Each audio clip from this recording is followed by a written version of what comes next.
कोई बड़ी बात नहीं तन मन प्राण न्यौछावर। तन मन प्राण तो आप सांसारिक रूप में दे दिए, पूरा जीवन बर्बाद कर दिया इसी रूप में, पुरुष रूप में, स्त्री रूप में, अन्य रूपों में। कोई खास बात नहीं तुम्हारे तन मन प्राण न्यौछावर की, वो तो संसार में दे दिए तुमने। सांसारिक रूप जो पांच भौतिक है, दुर्गंध युक्त है, जो मल से भरा हुआ है, उसमें प्राण न्यौछावर कर दिए, तन मन प्राण न्यौछावर कर दिए। देखो ना कि कितनी ऐसी घटनाएं हैं। लगा कि अब नहीं मिल पाएंगे तो दोनों ने मिलकर जहर खा लिया, दोनों ने प्राण त्याग दिए। किसके? परस्पर शरीर के केवल परिचय में। पाप आचरण करके, धन कमा करके सोचते हो परिवार को सुखी करके हम सुखी हो जाएंगे, कदापि सुख नहीं मिलेगा। संतास लाग्यो भूतेत्य फल कलनु मुह्यति कुदी, ऐ दुर्बुद्धि तेरा नाश हो जाएगा। तू समझ नहीं पा रहा, तो भी मोह से युक्त है। इसलिए मानव जीवन ये अंतिम जीवन हमारा होना चाहिए।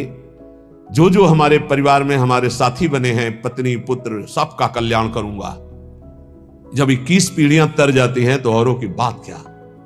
हे सच्ची मानो, तुम्हारा इतना महान बल है कि तुम अपने बल को जागृत करो तो तुम पूरे परिवार को क्या, मम भक्ति युक्तो भुवनम पुनः, तो पूरे मृत्यु लोक को तारने की सामर्थ्य आ जाती है नाम जापक में। राधा नाम मत भूलो, पाप कर्म के द्वारा कमाया हुआ धन सर्वनाश कर देता है, ये दिमाग में बैठा लो। जैसे तुम्हें कोई बढ़िया खीर दे और कान में विश्वसनीय आदमी बता दे विष मिला है तो खाओगे नहीं, ऐसे ही तुम्हें शास्त्र सम्मत बात बता रहे, पाप का धन तुम्हारा सर्वनाश कर देगा। लेकिन तुम ये बात नहीं मानोगे। मत गिर इस अंधे कुएं में, मत गिर। ये संसार एक अंधा कुआं है जहां गिरने के बाद कुछ नहीं दिखाई देता। मरना ही मरना है, क्योंकि नीचे काल रूपी सर्प पड़ा हुआ है, वो तुम्हें डस लेगा। गृहांध कूपे पतितः, डस क्या लेगा, उसने डस लिया है, बस लीलना बाकी रह गया है। कितना? बोले 50 साल का हो गया। अब पता नहीं 50 मिनट है कि नहीं है, वो बस एक झटका लगना है, अंदर गए। जय श्री हरिवंश प्रपंच बंच सब काल ब्याल को खायो। काल रूपी सर्प ने तुम्हें पकड़ रखा, खा गया। 40 साल खा गया तुम्हारे, 50 साल खा गया, 60 साल खा गया। अब कितने सेकंड है, कितने मिनट है, कुछ पता नहीं। जल्दी करो। श्याम श्यामा पद कमल संग सिर नायो, किसी भगवत प्रेमी महात्मा के आज्ञा के अनुसार चल दे। गृहांध कूपे पतितः कदा मामुद्धृत्य मूढ़म कृपया स्वयैव कामादिकाल ही गणैर निर्गीणम मातेव वृंदाटविनेशंकम। भाई, ये संसार एक बहुत गहरा अंधकारमय कुआं है। दूसरे रूप में देवर्षि नारद जी प्रचेता गणों से कहते हैं कि तुमने एक छिद्र देखा है, जिस छिद्र में प्रवेश होने के बाद आज तक कोई लौटा नहीं। उसी छिद्र में सारा संसार जा रहा है, माया अंधकार। इसमें जब से सृष्टि हुई तब से आज तक हम नहीं लौट पाए, अपने स्वरूप में नहीं आ पाए, अपने प्रभु के पास नहीं आ पाए। ये तो असीम कृपा प्रभु की हमें सत्संग मिल रहा है, नहीं हमें होश ही नहीं रहे कि मुझे करना क्या है, क्या कर रहा हूं, क्या नहीं करना चाहिए, क्या करके मुझे अपने स्वरूप की प्राप्ति होगी, कहां जाना है, मैं कौन हूं, कौन मेरा है, कोई मतलब नहीं, बस बढ़ा चला जा रहा है इस अंधकार में, छिद्र में। प्रचेता गणों को वैराग्य होता है देवर्षि नारद जी के उपदेश से। अगर साधु संग ना मिले तो कोई संसार रूपी अंधे कुएं से निकलना ही नहीं चाहता, अच्छा लगता है। गृहांध कूपे, ये गृहस्थी बहुत सुंदर साधन है भगवत प्राप्ति का, बहुत सुंदर साधन है। यदि सुलझ करके संत संग करते हुए संतों के द्वारा बताई रहनी से रहा जाए तो घर में ही भगवत प्राप्ति हो जाए, गृहस्थ धर्म में। पर बहुत कठिन है। गृह कारज नाना जंजाला, तेति दुर्गम शैल विशाला। कलह, अशांति, तृष्णा, वासना, कामना, नाना प्रकार की समस्याएं, नाना प्रकार की चिंताएं, नाना प्रकार की आवश्यकताएं इतनी माया फेंक देती है कि घर गृहस्थी में उलझा हुआ व्यक्ति ये सोच ही नहीं पाता कि मेरा जन्म किस लिए हुआ है।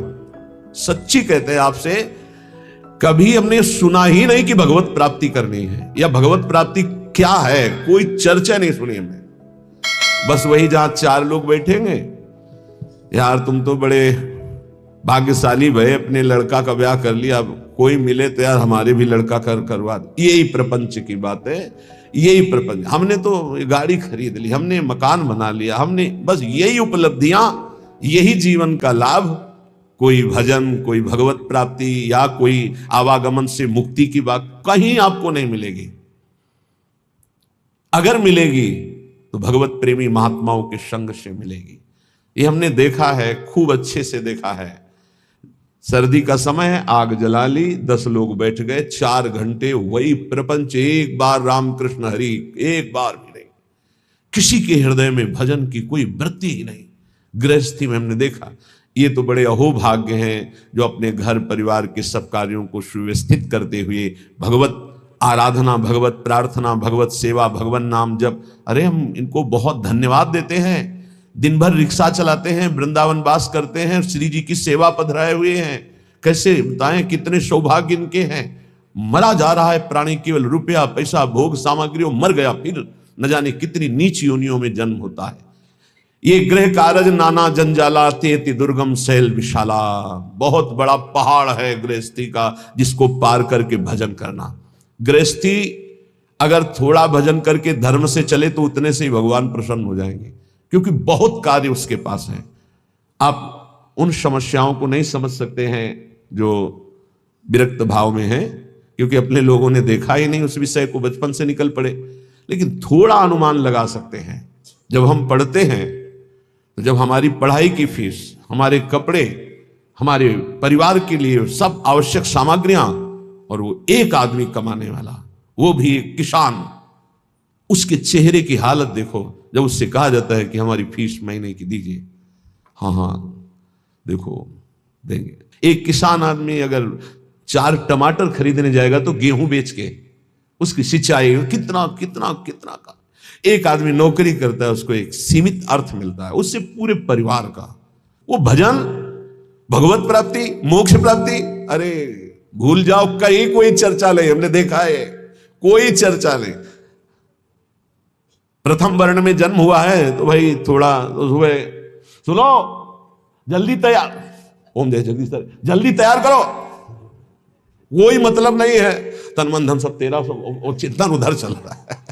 उसको अपने कार्य में जाना है, हल जोतला है, या अपनी ड्यूटी में जाना है, भगवत प्राप्ति चिंतन। गृहांध कूपे, बूढ़ा कि घर में जानते हो कैसे होती है, छोटा लड़का लाना, बस उसको डुलाते रहो, माला नहीं लेके बैठे लो। गीता भागवत सुनने का स्वभाव है नहीं है।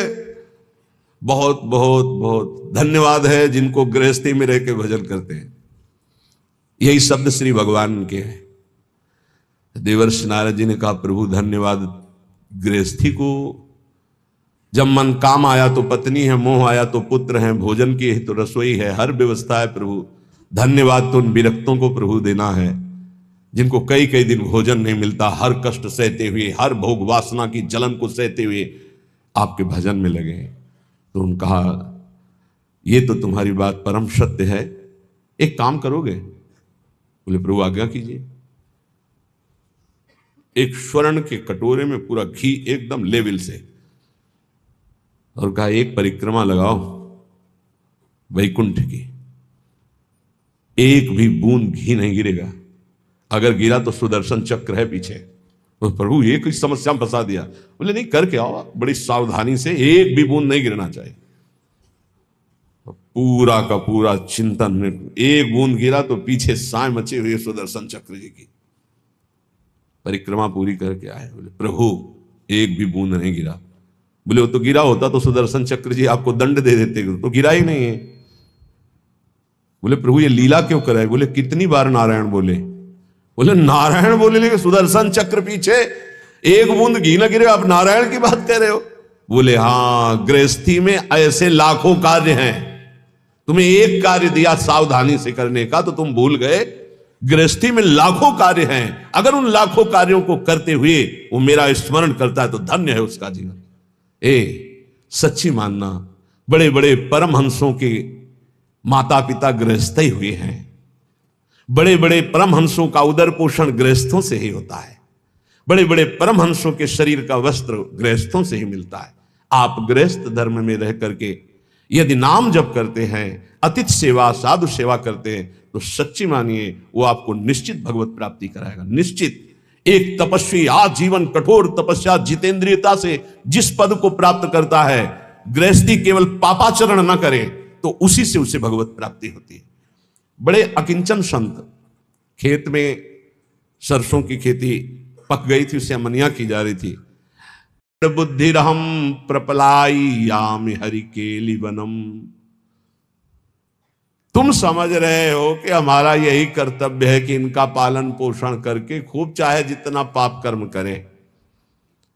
तो श्रीपाद कह रहे निज सर्वनाश करो। अपने आत्म स्वरूप का सर्वनाश करने वाले, तेरी ये समझ में नहीं आ रहा कि तू जिस पाप कर्म से धन कमा रहा है तो ये तेरा सर्वनाश कर देगा। तू परिवार को अपना सुहृद समझ रहा है, निज जन समझ रहा है, उसके लिए पाप कर रहा है, ये तेरी दुर्गति कर देगा। मरने वाले की अंतिम इच्छा पूछी जाती है ना, क्या अंतिम इच्छा है? ये जो पुण्य का त्याग करके पाप कर्म करते हुए उन्नति को प्राप्त हो रहे हैं, इनकी अंतिम इच्छा पूरी की जा रही है। बहुत बुरी तरह नष्ट होंगे। ये वृंदावन में आप सत्संग में सुन रहे हैं, इसे दिमाग में बैठा लीजिए। पाप कर्म करने पर जो उन्नति प्राप्त होती है, तो जैसे फांसी देने वाले की अंतिम इच्छा पूरी की जाती है, ऐसे तुम्हारी अंतिम इच्छा है ये, भोग लो इसे। क्यों? तुम्हारे सुकृत अब सब नष्ट हो गए हैं। अब जो तुम्हारे पाप कर्म का फल आने वाला है, सर्वनाश का तांडव होगा। आंख खोल करके समाचारों में और संसार में देख लीजिए, कोई भी रहा न कोकुल रोवन हारा। इतिहास साक्षी पढ़ के देख लीजिए। प्रगट में वर्तमान समय में, भूतकाल में, तो भविष्य में भी ऐसा ही होगा। ये खूब देखी हुई बात, सुनी हुई बात, पढ़ी हुई बात, समझी हुई बात कह रहा है। पाप कर्म करने वाले की उन्नति का मतलब है अंतिम इच्छा। अब सर्वनाश का तांडव उसके जीवन में होने वाला है, बहुत बुरी तरह उसका सर्वनाश होता है। इसलिए निज सर्वनाश करो। अपना सर्वनाश करने वाले पाप कर्मों को करके स्त्री पुत्र परिवार आदि की कामनाओं को पूर्ण करने वाले तेरी दुर्गति होगी, तेरे परिवार की दुर्गति होगी। इस बात को समझ। धर्म पूर्वक चल, तो गृहस्थ धर्म से ही भगवत प्राप्ति, सबका मंगल हो जाएगा।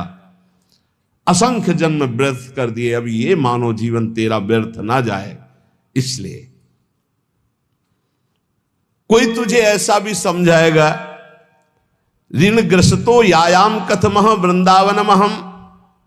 देखो तुम्हें हमारा ऋण है, मातृ ऋण, पितृ ऋण, ऋषि ऋण और भी जगत के ऋण। तुम कैसे वृंदावन जा सकते हो? कैसे तुम भजन कर सकते हो? कैसे तुम भगवान की आराधना कर सकते हो? नहीं।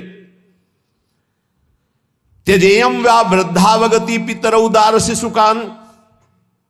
देखो तुम्हारे वृद्ध माता पिता हैं, इनको कैसे, देखो तुम्हारे छोटे पुत्र हैं, इस पत्नी है, इनकी मदगत प्राण, ये तुम पर प्राण न्यौछावर किए, तुम माला लेकर बैठने वाली बात सोचते हो? नहीं नहीं। कथम मां मज्जीवान बत परिहरेयम निज जनान। तुम कैसे अपने निज जनों की याद छोड़कर भगवान की याद कर सकते हो? नहीं। ऐसे फांसता है मोह जाल संसार का। संताशिश्लाघ्यो भूतेत्य फल कलनो मुह्यति कुधी। ए दुर्बुद्धि, इसमें मत फंस। इसका तात्पर्य ये नहीं कह रहे कि भाग करके बाबा जी बन जाओ। इसका तात्पर्य कह रहे इनके द्वारा मोह जाल में फंसकर पापाचरण मत कर। धर्म के द्वारा अपने, तभी हमका प्रणाम है उनको जो रिक्शा चलाते हैं, मेहनत करते हैं, ठाकुर सेवा विराजमान किए हुए, नाम जप करते हैं, कंठी तिलक धारण किए हुए, राधा राधा कहकर बोलते हैं। धन्य है उनका जीवन। वो बात तो मान जाओगे कि अगर कोई विश्वसनीय कह दे कि खीर में जहर है, खाना मत, तो बिल्कुल नहीं खाओगे। और ये बड़े बड़े सिद्ध महापुरुष संत जन कह रहे हैं कि पाप का कमाया हुआ धन महान विष तुम्हारे पुत्र, तुम्हारी संतति, तुम्हारे परिवार का सर्वनाश कर देगा।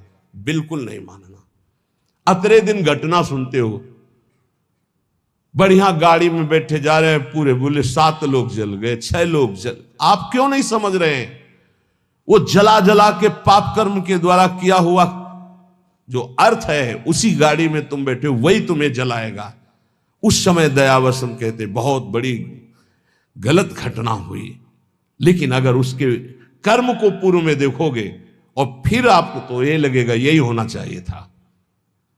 बहुत निर्दयता से पाप कर्म करते हैं लोग, बड़े गुप्त रूप से और बड़ी निर्दयता से। फिर जब वो अपना रंग लाता है, तब वो चौड़े पे प्रकाश में जब दिखाई देता है, तो दयालु हृदय ऐसा सोचते हैं कि भगवान बड़ा कठोर है, ऐसा नहीं होना चाहिए। लेकिन आपसे सच्ची कहता हूं, उसके निर्णय में पाई भर चूक नहीं है। जितना होता है बिल्कुल करेक्ट होता है, निर्णय उसका बिल्कुल करेक्ट। वो भगवान है, वो ऐसा नहीं है कि वो इतनी चूक कर दे। हम लोग बहुत गलती करते हैं, इसका सुधार केवल मनुष्य जीवन में ही हो सकता है। दुनिया में इतना दुख है कि आप देख देख कर डिप्रेशन में पहुंच जाओगे, इतना दुख संसार में। और अगर आप भगवान के भजन में मगन हो तो आपको ये फिल्म जैसा दिखाई दे।